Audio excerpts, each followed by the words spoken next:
My name is Joshua Gibson, and you are listening to the Philosophical Weightlifting Podcast, a show dedicated to promoting a message of critical thinking as it pertains to strength training, nutrition, and well-being.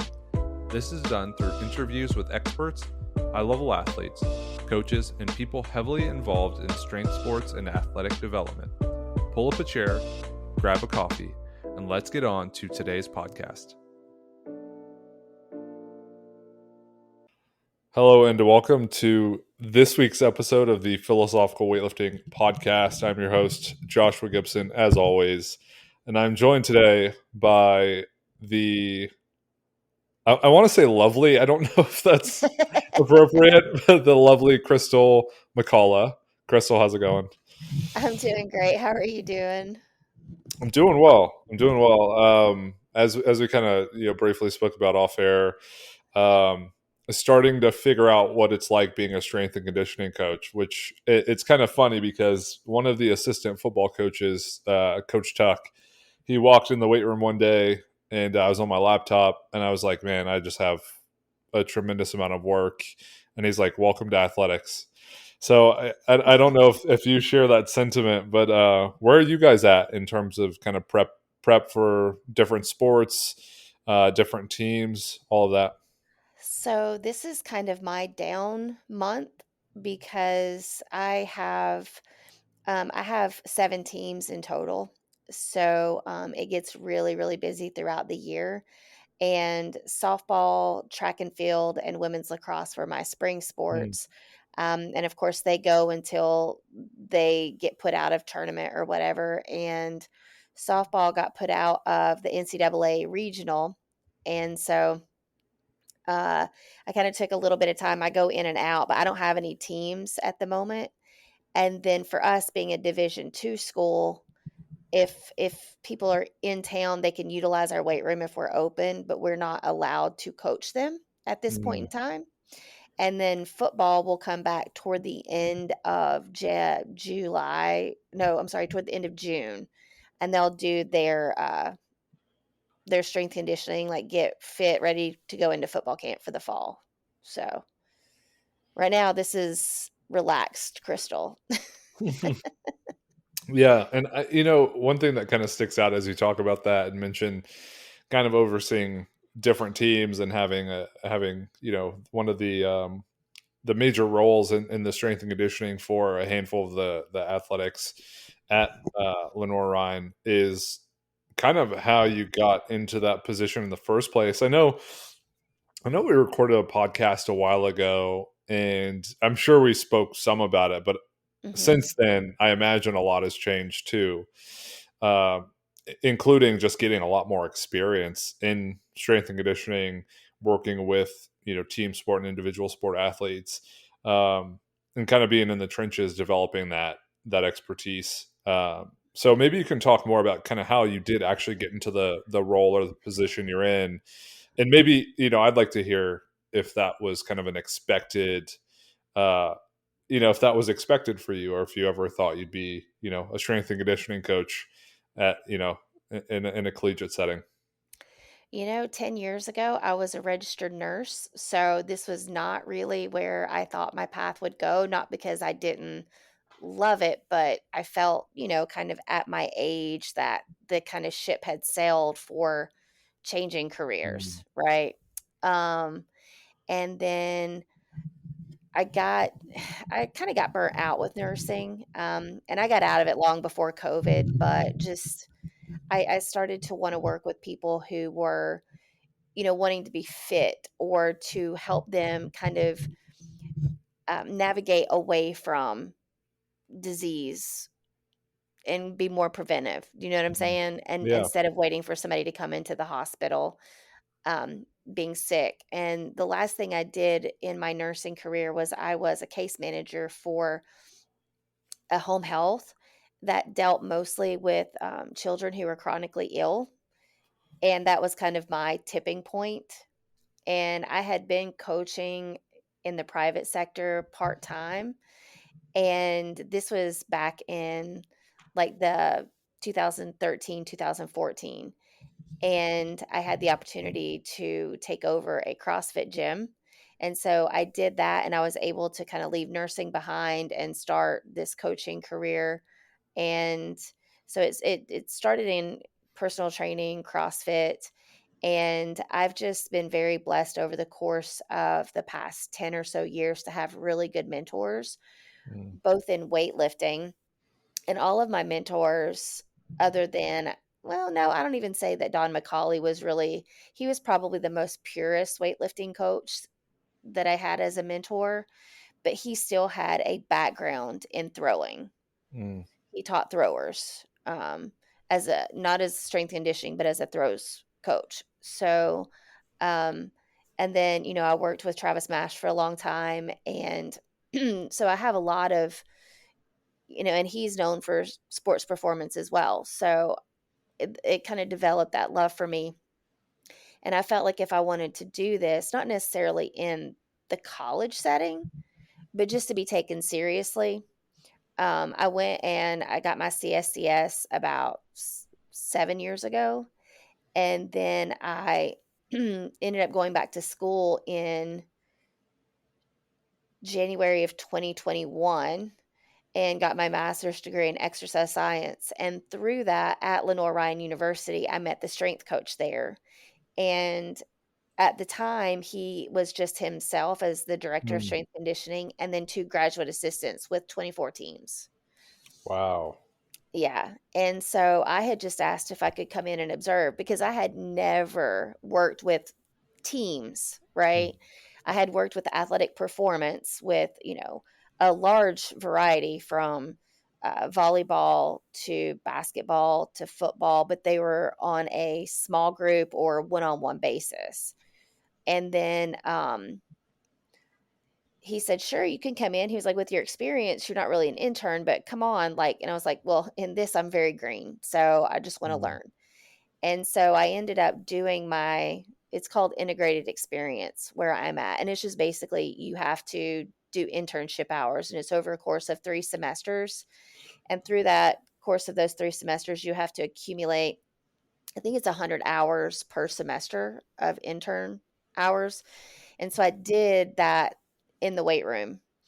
And I wanna say yeah, because I think we podcasted about a year ago, so mm. this kinda had already happened, but, we had 1 graduate assistant. You gotta remember, they only had 2 plus the director. 1 graduate assistant got a D1 assistant strength conditioning offer. Wow. Would have been silly for him not to take it. And then the other graduate assistant decided that that's not really what she wanted to do, so she moved on. And I just happened to be there, so I kinda stepped in to fill a void for that spring semester of 2022, and for whatever reason, I clicked really well with the athletes and the coaches, and they ended up over the course of last spring semester, creating a job for me to come and work as it was assistant strength conditioning coach, which has now evolved into the associate director of strength conditioning at Mm. Lenoir-Rhyne. Wow. So it's been interesting because I'll have people ask me, how do you like your job? And the only way I can describe it is the dream job I never knew I wanted, Mm. because I didn't set out at 18 years old to be a strength conditioning coach. And I honestly don't understand as much of the struggle as a lot of the people have, Mm, finding internships, graduate assistant jobs, things like that. So, I try to mentor the young athletes and the young strength conditioning coaches that are trying to come up, because we've had a lot of athletes who, a lot of our interns are athletes, right? That are just getting their internship hours, and they'll come in. And so, they've kind of lived the life of an athlete, and I did that for a long time until I was 27, got pregnant with Morgan, and was no longer in I no longer play sports. But, I try to mentor them, but it's more about, you know what? you gotta go for it. I mean, I could have let the door shut on me and not put myself in this position, but I took a chance and I did it. So a lot of these kids will try to play it safe. You know what I mean? Mm, And it's hard in strength conditioning because you know yourself, a lot of it, of course, it matters what you know, but it also matters who you know. mm, And so being able to network and just meet people is kind of a challenge for especially this generation, right? Because everything is right. online, and to have like real conversations with other people, and network your way into not necessarily positions, but um, just being a nice person and getting to know people that can benefit you later down the road when they're looking for somebody. Express the passion that defines you. At Virus, we understand that when it comes to performance, the slightest edge can mean the difference between winning and losing. Each product is designed and tested with performance in mind. This principle inspired the technology that is infused into our apparel. Built with the intention to move with you and work for you, we create tools meant to help express the passion that defines you. The future of technology-driven apparel. Improve performance, prevent fatigue, recover faster, and go further. Virus is a proud sponsor of Josh Gibson and the Philosophical Weightlifting Podcast. Use code PHILWL for 10% off at checkout. That's PHILWL, PHILWL, for 10% off.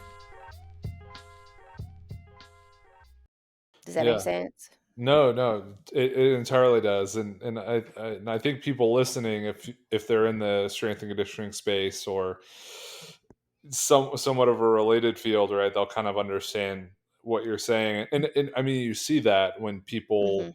get into programs and they bring their guys, right, or Mhm. their people, right. It's like we brought in a new director, and here are all the assistant coaches, or we have spots open up, and it's I coached with this guy or I played with this guy or I have some close ties with this guy and then he happens to get filled in and yeah and kind of being more in the space too, even seeing like what the training plans look like Mhm. and kind of the execution of them. Like I used to think that and I guess in weightlifting and powerlifting it's different in Mhm. the sense of like the program is really a big majority of it, like the quality of the training. It's really their performance is a direct reflection of the quality of the training and in the sense of like the technical development and the creating the right program for the person. And then in Mhm. strength and conditioning it just doesn't feel like it's quite as like highly correlated. um yeah, go ahead. Oh, for sure. No, I was just gonna say that was probably my biggest change. Because I mean, coaching is coaching to me, I feel like, but when it comes to, I mean, I've taught classes to where I have an hour, right? So you've got your warm up, you've got your workout, you've got your cool down, whatever you have for that hour. So I was kind of familiar with that. But then I stepped away from that a little bit and I got more into remote coaching Mm, or just coaching to where people had more personalized programming, which I've seen you at, when you were up in Ohio, to where mhm, those programs for those individuals could be a couple hours, 2.5 hours. right. And it was really just based on the availability and what that athlete could handle, Mhm, right? And then you step into a collegiate setting, and I have literally had 3 teams back to back to back, and they could be 45-minute sessions to an hour, but really with the turnaround, I mean, you're literally running one team out and jogging another team in, right. and you're looking at the personalities of the different athletes, and you've gotta you almost have to be a chameleon in order to change your personality to meet the culture of whatever team that you're coaching. Right. And so I think that was, probably one of the things that I had to adapt a little bit to. Because, weightlifters, for the most part, other than the nuances of what they like to do whenever they're competing or whatever, and even powerlifting, they pretty much are all cut from the same cloth. Do you know what I mean? Yeah. Um, Whereas when it comes to a football team that comes in bright and early, where it's usually dark when they come in still, but it's like 6:30 in the morning. From 6:30 to 7:30, we've got football, and then turn around and I have volleyball or women's Mm, basketball, right? yeah. And you just don't coach them the same. Mm, So I think that has, been the biggest thing. And then when it comes to, I mean, every sport needs strength, right? Like just general mm, strength. Every sport needs plyometrics. Every sport needs speed and agility to some degree. But so most of my programs are very similar in that nature. But then I always try to do a needs analysis for each single sport, especially when it comes to the most common injuries, mm, or what may have been going on. Like I go to our athletic trainers, which we have amazing athletic trainers at Lenoire-Rhyne, and I think that we have a really good relationship with them. So I'll go to them and we'll talk about what was the most common injuries, last year or the year before. What have we seen? Are they contact? Are they non-contact? Are they knees, ankles, right? Hamstring, whatever. And then I try to implement into my programs um, ways to prevent injury as much as possible. mm, So, and my philosophy is, if one athlete, let's say one athlete has jumper's knee, then I just assume everybody has it, mm, and they all get the same thing when it right. comes to that. Because if one doesn't have it, the possibility is if we don't address it, then they're going to get it. Mm, So, or, a lot of things with like soccer or with basketball, ankles, like mm, rolling an ankle. So, I try really hard, which is something that, we do accessory for weightlifting and for powerlifting, but the majority of it, that's a very small percentage of, mm. the program. So, Yeah, and I think hearing you talk about the differences between weightlifting, powerlifting, and then kind of like coaching team sports, the way I've started to feel about it is coaching weightlifting and coaching powerlifting is definitely like a luxury. Like it's like a high end, like you're you get as much time as you want, you get any equipment you need, you can be as detailed as you like with the program, the coaching can be all in real time, all hands on, all like perfectly crafted to the person. mhm, And even remote coaching, like the amount of detail you can put into the programming, and even some of the coaching you can give just through like Coach Now can be really mhm, high quality. And then you get into a team sport setting and it's just as you mentioned, it's like you come in and then first team's in, and if you have like 30, 35, 40 people, it's so hectic, and to try to teach movements perfectly is very tough. So you tried to mhm, build it into the program, but even then, like with the program is supposed to, in theory, the program's supposed to improve athletic performance or build athletic right. performance, or yeah, help prevent or help increase like the athlete's capacity to do work or tolerate contacts. So you don't get a ton of time to get into the nitty gritty of the weightlifting movements or pulling derivatives, or a lot of things that could really help. You're just really pressed. It seems like you're always pressed for time or for something, for equipment. I'm in a high school right now, so Mhm, they do have platforms and bars and bumpers and stuff, which is great, but uh, it's not it's not built out like the Rogue facility. When you walk in, it's like literally right. any piece of equipment you want, you can have. So there are a lot of different challenges. What was it like for you navigating those challenges and kind of making that adjustment from you know sports where it's really easy to coach, right? And maybe it's not easy to coach well, but it's easy to coach to Mhm. something where not only is it hard to coach well, but it's just like can be hard to coach. I think the biggest thing for me, and last year, I think when I came in the spring, I kind of came in the middle. So I wasn't able to really put out exactly what my standards were or to give any kind of orientation. It Mm. was just hit the ground running. And then in the fall, I did a fairly good job of, giving expectations, because obviously there are expectations of our director and just the weight room in general of what we expect of them. And then there are expectations that I have as far as just my own movement standards. And, I have the luxury of having smaller teams. Mm. I mean, granted, track and field is huge, but they also come in at different times, so I don't have 120 people in there at the same time. I have, throwers come in on their own, sprinters and jumpers, and then, our cross country comes in separately. So they are a little bit larger groups, but it's manageable. Whereas football, you've got two groups for 150 guys. Yeah. So that does a little bit more challenging, but there again, we have more interns, and it's all hands on deck when it comes to football because of the just the pure like size of the team.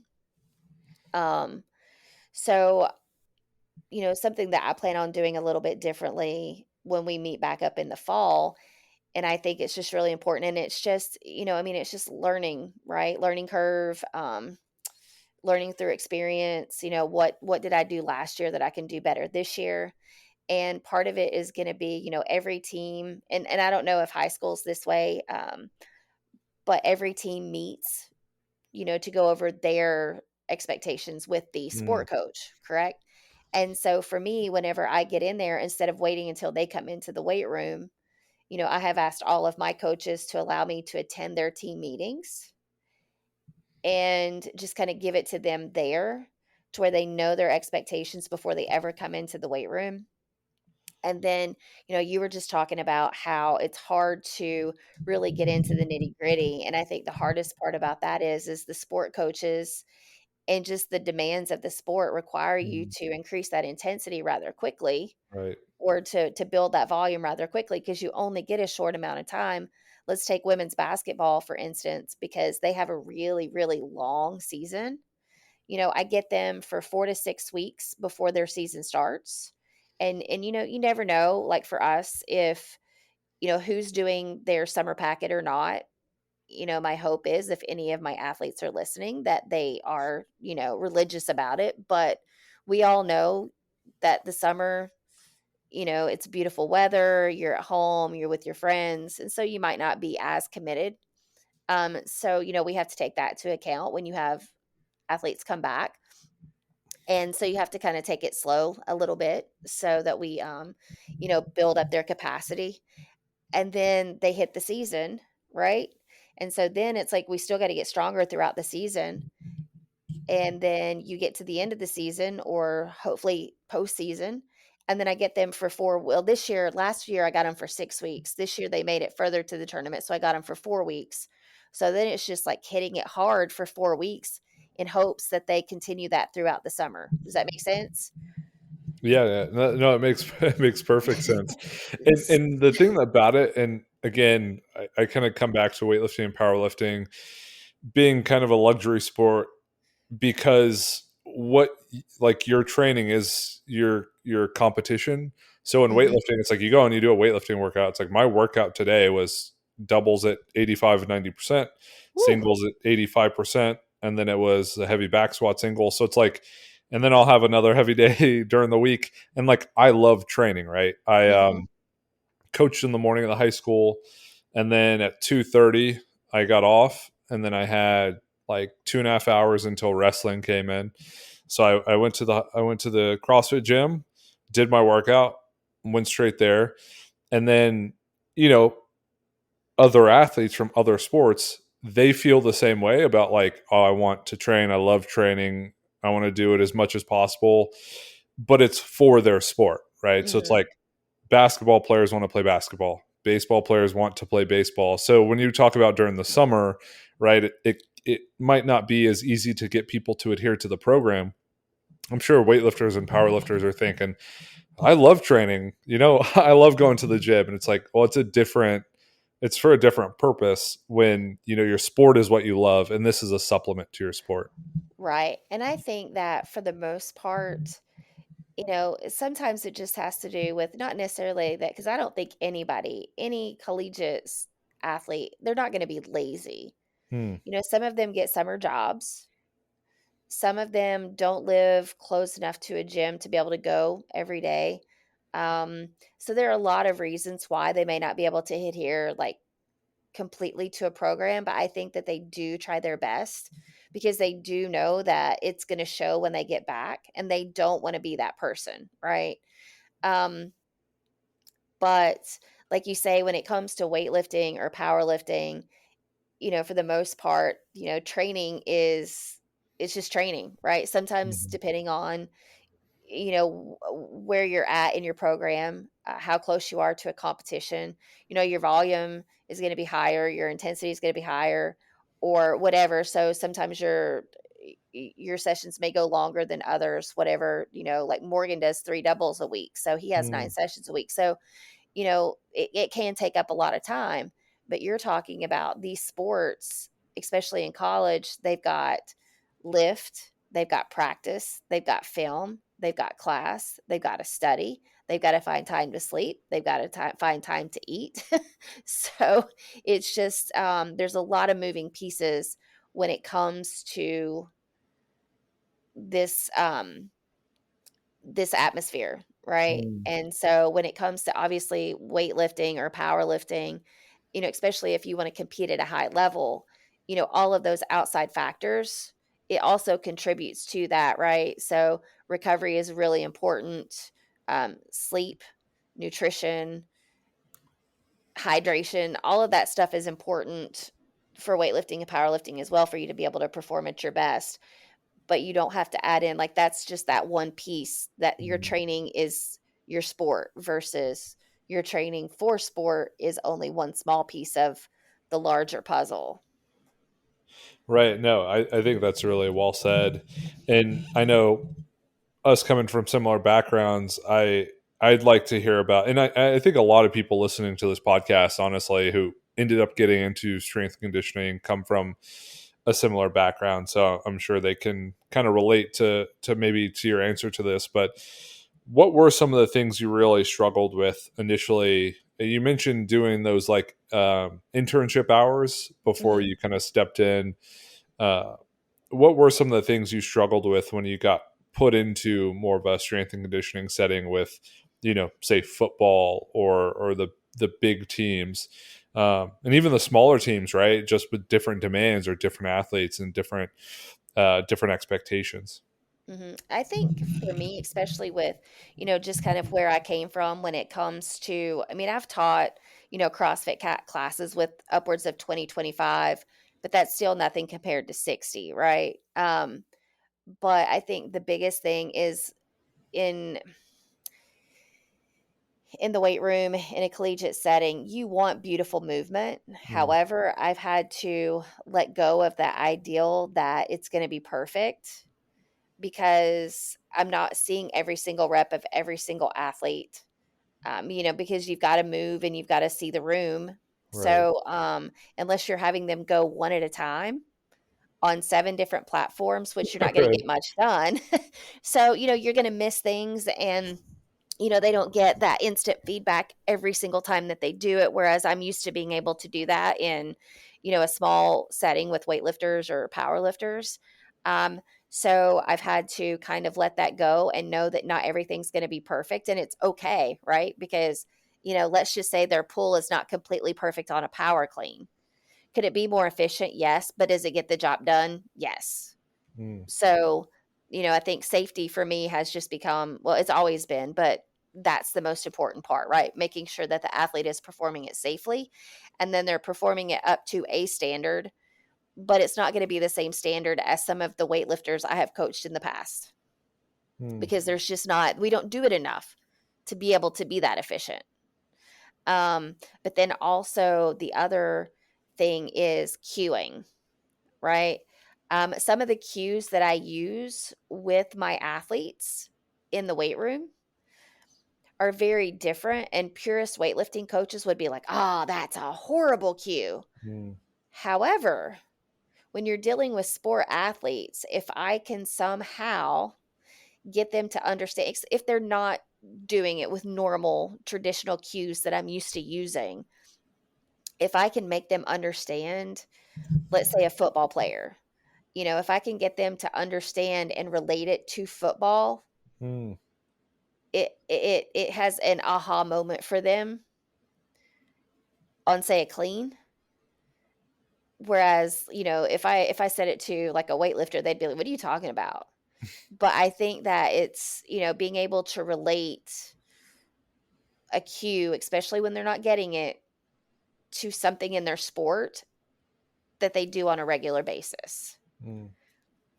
A case in point, like, I know this may sound silly, but we have a kid who is super, super talented.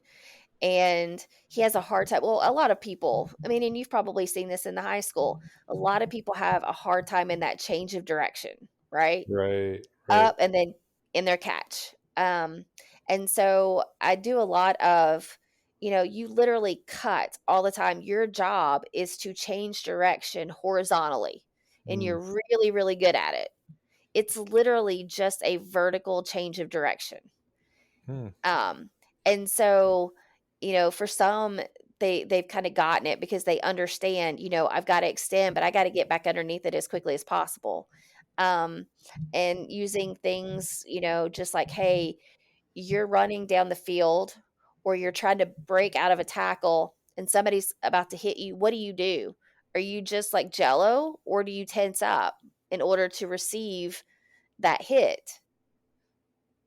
So why wouldn't you do it if you've got a weight coming down on you? So things like that, I guess it's kind of common sense, but for them, it just, I have found several athletes where that has really resonated with them and has improved their movement in the weight room. Hey, what's up, weightlifters? Danny here, founder of Onyx Weightlifting Co., a leather accessories company specializing in weightlifting gear. In our shop, we make gear that doesn't get in the way of your performance because we understand that hitting lifts requires your full attention. Our straps, wrist wraps, and belts are designed to be comfortable and reliable, so all you need to do is make lifts. Thanks for listening to our friend Josh's podcast. You can continue to support him by visiting our online shop at onyxstraps.com and using his code PHILWL. That's PHILWL at checkout. See you on the platform. Well, and I think, it's kind of funny as you were talking about cueing. I was thinking about today, when we do, say, pulls or some sort of, explosive movement, like a power clean or a snatch grip pull from the power position or something. I think I overused the word explode. Like, you want to explode up. And I imagine the high school kids have no idea what I'm talking about. Like, and is your it's head like, supposed to explode? No, just kidding. right? Yeah, and it's like, it's one of those things where it's like an artifact of weightlifting. It's like, you talk about the phases, or you talk about some sort of explosion or exploding up. It's like, oh, that intuitively makes sense. And then from kind of like an action reaction thing, I say explode, and I just expect someone to get like a really nice extended position really forcefully. But it's so abstract. And you're right. And I think what good coaching is, from my perspective, is being able to give something, see the reaction, and then refine your approach based on that. And it's like constantly and continually doing that, where you cue, you see what happens, you cue, you see what happens. And that's how coaching, I think, effective coaching changes over time, is because you're giving something to the athlete, you're seeing what the result is, and then you're making adjustments along the way. And I imagine the way you coach now, based on working with so many different athletes and so many different teams, even in a weightlifting setting, is going to be entirely different, just because of the way you've had to adapt to people of all different skill levels, experience levels, athletic abilities. And then you take that with you, right? It doesn't just stay Mhm. confined to the Lenoire-Rhyne weight room, and your work with weightlifters doesn't stay confined to a weightlifting space, right? They kind of No, for sure. intermix. So, um, do you find that like working with team sport athletes and in an S&C environment has changed the way you kind of coach weightlifting and powerlifting too?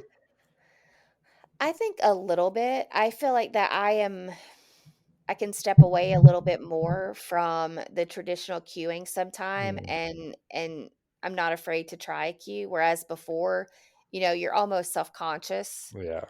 that you're being judged when you use a certain cue. Um, but I think that anymore, it's just, especially when I have somebody, because I have a barbell club at the local CrossFit gym here, and I don't have a lot of athletes that come through there anymore because I'm just so busy. But sometimes I'll help people out, and I did a class with CrossFit as well, to where we did like a 6 week snatch clinic, and you know some of the cueing, I used to be told, don't ever use the jump cue, Mm, don't ever use the jump cue, but and I don't very often, but with athletes, with sport athletes, say volleyball. Let's take mm, volleyball for instance. What does volleyball do? right. So, do you not think that maybe because I taught volleyball how to snatch this last semester in their off season, and they did amazing. And I think one of the cues that I had was like, I need you to, extend as if you're jumping, right? That you're Mm, about to go over, you're about to hit the ball, but that as soon as you get to extension, I need to come back under and punch underneath the bar. And it worked for them. Um, if I'm never going to tell Morgan to jump, right. so I feel like that it has definitely opened me up a little bit more because I've had to get more creative, you know, um, because we'll have teams where people come to us within a team who come from a high school where they did the Olympic movements, and it's a little bit easier, they need some refining and things like that, but at least they're familiar with it. And then especially on my side where I have mostly women's sports, they may have never even seen the inside of a weight room or Mm, touched a barbell before right. they got to college. So, you know, I think the other thing that has been a little bit challenging for me, and I think that I've kind of found my groove with it, is being able to cater to the ones who are ready to go, especially upperclassmen, right? That have been with you for a year or two, upperclassmen, but then also be able to give the people who are coming in what they Mm, need to be able to get to that level, because it's all in one group. So you don't want to hold one person back, but you also don't want to leave somebody else behind. right. So I think that that has been a challenge to a point, but then I also feel like that, if I program to the best, not the best, but the most experienced person on the team, and then adjust for those other ones and take a little bit more time with them, because obviously the ones who move well and they understand the movement, they just need quick cueing. I don't have to Mm. worry so much about them, but I need to focus on the ones that need to get to that level. Yeah, which doesn't, I mean, that makes sense and I understand it, but someone listening might hear that and be like, "Oh, well, if someone's really good, they you would give them more attention, right?" And it's like, no, it's like it's almost a nice break when someone gets it fast and they can handle themselves. And then you can also say to that person like, "Hey, if you see someone struggling, like coach them up, like help them Yeah. out." Right? It's getting at teammates to help teammates, and then you can sit with the kids who did have a lot less exposure or experience and are just like Mhm. studs at what they do because they've played the game for so long. Oh yeah, you want to teach those upperclassmen who are your captains or your leaders of the team, the ability to that autonomy to be able to kind of be a second or a third Mm. eye. right? So that, obviously you're the one that's managing the room, but if I have my back turned and I'm coaching to my left and somebody takes a lift, it's great to have that person to be able to be like, "Hey, you need to do XXX," or "This is your cueing." Um, and you want to kind of find those people in each of those groups that you can kind of that you can trust to do that. Mm. No, I think It's the that's same right. on the field, right? Like, Right. you've got those people who, kind of you don't want to get pulled back, right? You want to bring those other people along. Yeah, and I think I one of the things that's really helped me is just being an attentive listener and then Mhm. picking up on things and saying like, "Hey, this is what people want or this is what people think or do. I should probably like consider that." And a good example, and this is actually to your point. Um, After one of the sessions and the wrestling team had a strength and conditioning session, and then they went into practice, and I was just like over listening or not overhearing the wrestling coach talk about like leaders on the team and how he wants to get guys involved and have them step up.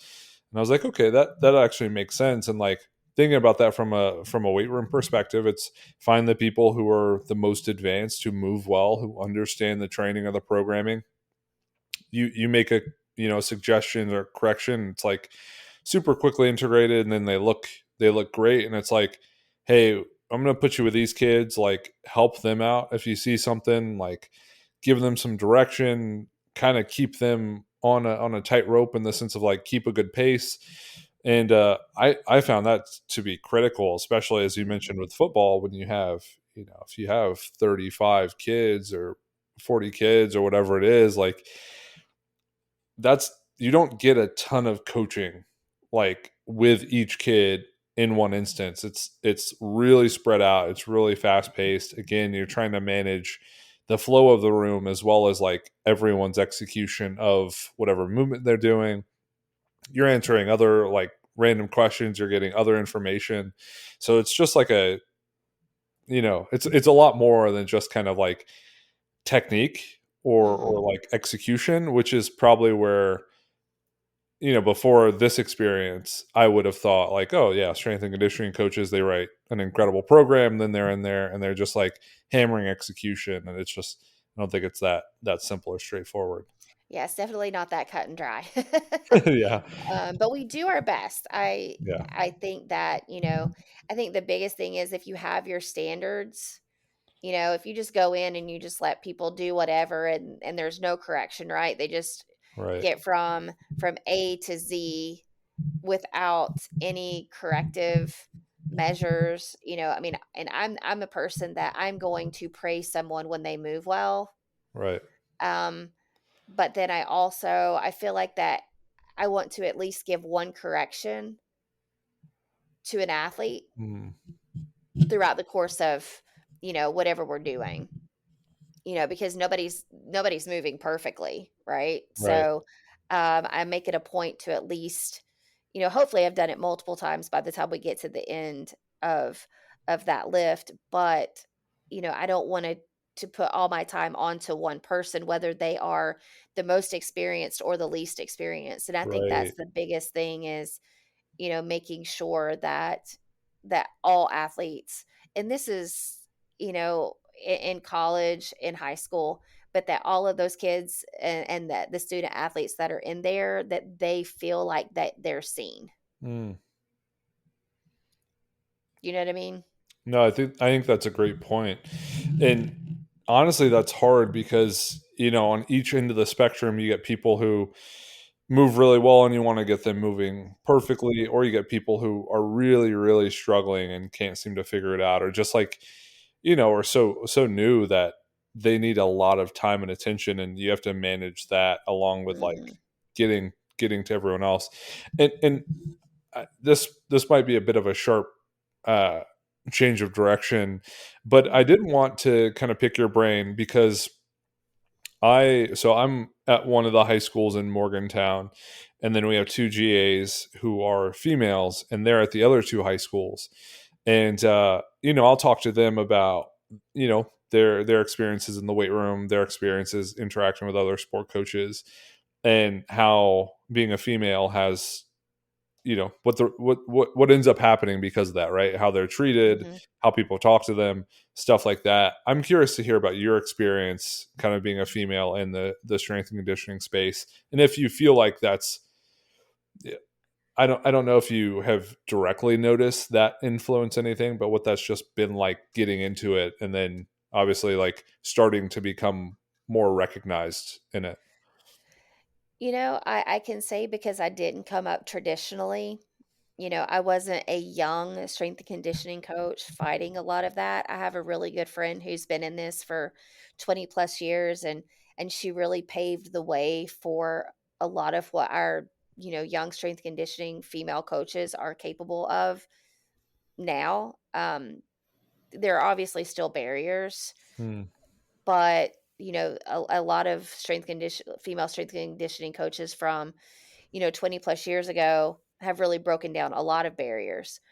But I do find it interesting that you'll see, for the most part, I mean, there are outliers, but just from observations of, female coaches tend to get put with women's teams, right? Hmm. It's just the nature of it. And so you don't see a lot of female strength coaches in the collegiate setting coaching men's tennis Hmm. or, men's lacrosse or football, at least not in a lead role, right? Like I say, there are outliers. So I think that that's probably one of the last barriers to go is like, seeing a female strength coach as an equal. Hmm. And I think a lot of it comes down to, I've heard people say, "Well, you've never played football, so how do you know?" Right? Well, I'm a female. Of course I've never played football. I've tossed the football, right? I mean, but there are women now, like in little league, what do you call it? In pee-wee Hmm. football all the Yeah. way up. Now there are little girls playing football. Um, so that can't be an excuse anymore, right? But, I think that's probably the biggest thing I see is just immediately, if you have female teams and you have a female coach, they just tend to get put there, even if, there could be other teams they could coach. So one of my first experiences when I was just like shadowing uh, the guy who was at university high school before me, I was in the weight room and there was a female, and she was kind of like hanging out with a couple people, and she had like jean shorts on and button up, and I was like, okay, so I don't know what she's doing in here. And I talked to her a bit, and she's like, oh, I'm on the football team. And we kind of talked about that, and I think she plays like running back and some other That's position. awesome. Yeah, and I guess she's actually really strong too. Mhm, And then on the wrestling team, when they come in, we have a female who comes in for the strength and conditioning. And when I sat in on practice, I saw there were a few females wrestling as well. So definitely see that mhm, more now. Whereas like before, it was like, whoa, this is an outlier. It's mhm. like, oh, that's really cool. Like, Yeah. and I think to your point, what's interesting too about that whole argument of like, well, you never played. I've talked to a lot of sport coaches who have never played the sport they're coaching, right? They just Right. happen to get that job, and no one bats an eye with that. That's interesting. And I will say this, that I absolutely love working with female athletes. Um, so it's not something that I feel like that I'm being downgraded at Right. all because I feel like it's important for female student athletes to have a strong, female in a position of authority, just as a mentor and just someone to look up to and to I think that it's important to see that. And I really enjoy working with female teams. Well, for one, I was an athlete, and so I didn't get my era, I never saw the inside of a weight room. I think I saw my high school weight room about 5 years ago when we just happened to Mm. go back. I never even knew what it looked like. It was the football weight room. Um, so just the ability for these teams, these women's teams to have the same experiences Mm. as our men's teams, whereas that's not always been the case. I think it's important. And I want to give them the best experience possible. Right. And obviously help them be the best athletes that they can be, however I can contribute to that. But on the other side, I feel like that I have a really good relationship with all of my women's team coaches, but I also have a really good relationship with all of our men's team coaches. And I do feel respected by them. And that if I had to step in to help because one of our graduate assistants is not there, then I don't feel like that they would have a problem with it at all. Right. So I don't feel like that there's, any kind of to where I'm looked at differently. Even with the football team, I have respect from all of the players, and so and I don't, and that's just my experience. I don't know there. You could have another female on this podcast, Mm. and they may not have the same experience. But for me personally, I've been blessed in that way. But I have seen and talked to other women in other colleges or even in high school um, settings to where they are made to feel less Mm. just because that they're a female in this industry. Yeah. What do you think it would take to open it up to, I don't want to say more females, but I'd say just like being being more accepting of just kind of like the most qualified coach is the most qualified coach. You know, honestly, I just think it's more about because, I think f- I think I'm doing this mentorship program right now through the NSCA where I've got two high school coaches who are strength and conditioning coaches in the high school, but it's all women. Mm. And, we've talked about this. And I think the biggest thing is like the percentage of women in this industry is very, very low. And, if you talk to people and you ask them, because, I think that there is a lot higher interest in it than it's actually reflected. But I think a lot of it is just maybe not wanting to deal with a male dominated industry. Do you know what Mm. I'm saying? Yeah. Yeah. So I think it's just, more, I don't know how to put this really, more females being confident and using their voices because do you know how maybe you don't. I think Ursula is probably one of the I remember her saying this once is, when a woman uses her voice, we get called names. Mm. Do you know what I'm saying? Yeah. And I just feel like that, and she's somebody that I look up to so, so, so much. She's broken down a lot of barriers for female coaches, especially in weightlifting. But I think that it spans even farther than that. So I think that, just not being afraid to be judged and to find that inner voice like as well as I do like you've got these gurus right that Mm. and I put that in quotation marks on social media that you're like what in the world are they talking about that's not correct but they are so confident in the way that they speak that if you don't know any better they are the end all be all Mm. right I mean you've seen that on social media right so I feel like that just being more confident. But I think I just think it's just continuing to break down barriers, to break down walls, Mm. because it's happening. You've seen it in the NFL. I think that you've recently seen it in um, college basketball. And I'm talking about just even like sport coaches as well, right? You've got men who coach women's sports, Mm. but you don't have a lot of women that coach men's sports. Right. And some of that might honestly be just because women really don't care to coach men's sports, or some women don't.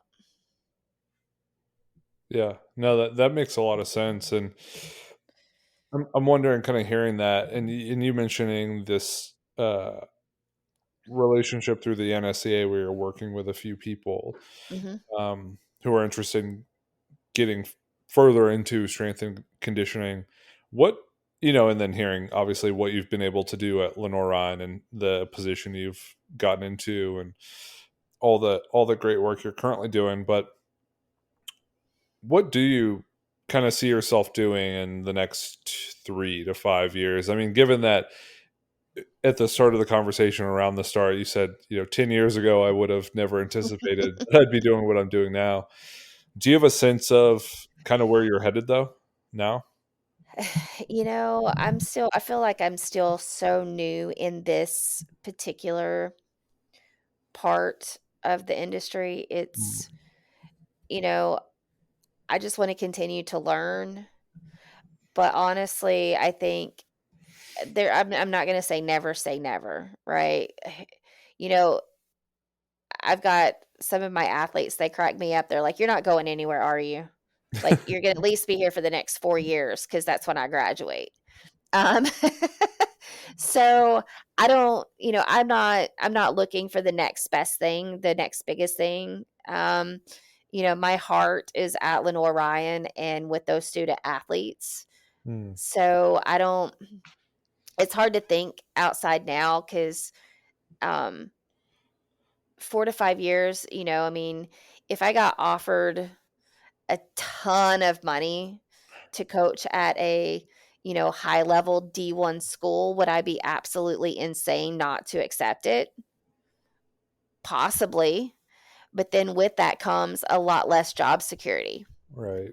So I'm not that young, 25-year-old that's, wanting to job hop until I get the job. Mm. I feel like with all of my experience, and, I mean, I was a military wife for 27 years, and I followed my husband around, and I had careers, but, they were not anywhere to this passion, because I was able Mm. to mesh my passion with a career. So I just, at this point, for me in my life, I think if anything, like as Morgan continue, the boy's about to be 20 in August. So depending on what he does and ends up, with a family at some point, my husband and I might have to, adjust our thinking and want to be closer to wherever he ends up. But I don't see myself going back to the private sector after just Mm. getting a taste of this. And I know a lot of Yeah. people go from the college setting to the private sector because Right. they want more time. But again, I'm in a point in my career, I've raised my kid, right? So this is uh this is what I like to do. Mm. So I don't know. We'll see. But I'm at Lenoire-Rhyne as long as they'll have me. I've already in this first year, I have to say, in this first year, they have I've they have earned, and I have been a part of 3 rings. Mm. So that's a good start to this new path of mine. I'm gonna run out of fingers. Right. Yeah. Yeah. That's awesome. Well, it's great to hear that, uh, no matter where you are in your life in terms of kind of career trajectory or the amount of time you spent doing something or kind of where you think things are headed, there could be an abrupt turn of events that leads you into something you didn't even know you'd have a passion for necessarily. And maybe you could even quickly, I know we're kind of hitting the hour mark, but Mhm. explain what got you into or why'd you end up going to Lenoire-Rhyne anyways? Like what was the thing that kind of got you into strength and conditioning and then pursuing the master's degree? Uh, so where we were, so my husband, he retired in 2017 from the military. And at that point, I was already working in the private sector, but I was working from afar as a remote coach. Mm, And, Morgan was kind of working alongside with me as far as weightlifting, just as an athlete. And then, we moved to Winston-Salem to be in the same place. And then it kind of, that entire thing during COVID and with a weightlifting team being started at Lenoire-Rhyne, we thought that Morgan was going to go there. He was still, uh, I think he was still a junior in high school. So he still had a year before it would have mattered. But, we wanted to try because we really had no ties other than, you know, our weightlifting community mm, to where we were. And so we decided to just, in military fashion, we'd been there for 2.5 years. It was time to move, right? And so we moved to Hickory, um, so that we could be closer. And, Morgan started Lenoire-Rhyne in the fall of 21. Yeah, in the fall of 21.